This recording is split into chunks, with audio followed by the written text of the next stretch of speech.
Heaven and nature sing, and heaven and nature sing. Let heaven and nature sing. Let heaven and nature sing. Nag-unyang halin sa nagasamyang na power cord ang narecover ng team at team.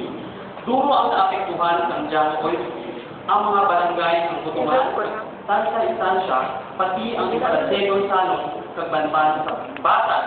Wala na tayo ang unang impacta ng aerial survey kag nagbigas ng adlaw pagdud sa ilang Tiyempo. Samantala, isang buwan matapos ang pananalasan ng super bagyong Yolanda sa Visayas at Southern Luzon, umabot sa mahigit kumulang 35 milyon ang pinsala ng bagyo sa ari-arian at infrastruktura. Nabatid sa National Disaster Risk Reduction ang Management Council or NDRMC na abot sa mahigit kumulang 35 bilyon ang halaga ng pinsala.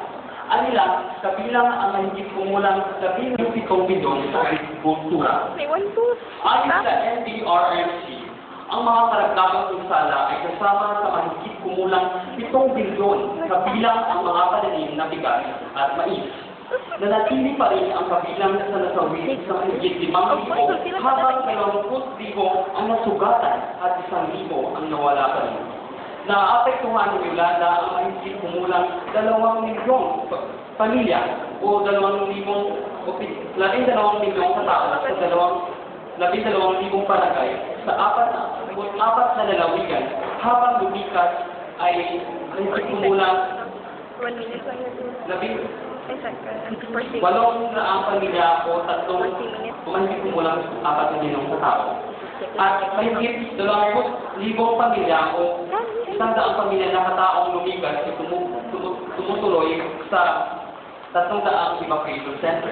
Aling pa sa NDRMC, binasag ng Yolanda ang mahigit kumulang 500,000 bahay at nadamay ang mahigit kumulang 6,000 iba pa. At nabatid din sa NDRMC na ayos na ang serbisyo ng smart communication sa Southern Leyte.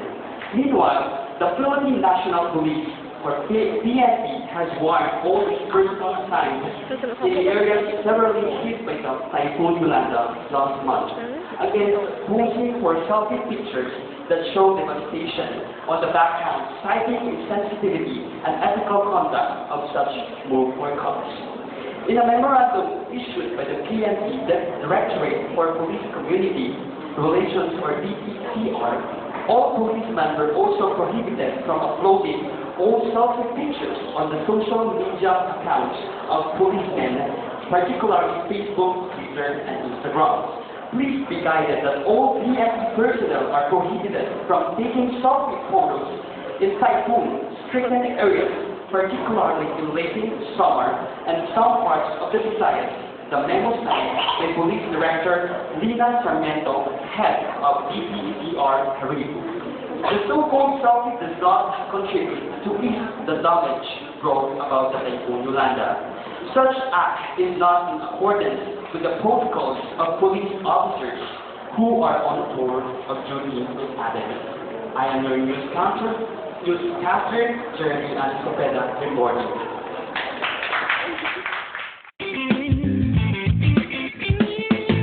Joy to the end, the Savior reigns. Let men their songs and blood, while fields and floods, rock hills and the plains, repeat the sounding joy, repeat the sounding joy, repeat the sounding joy.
make my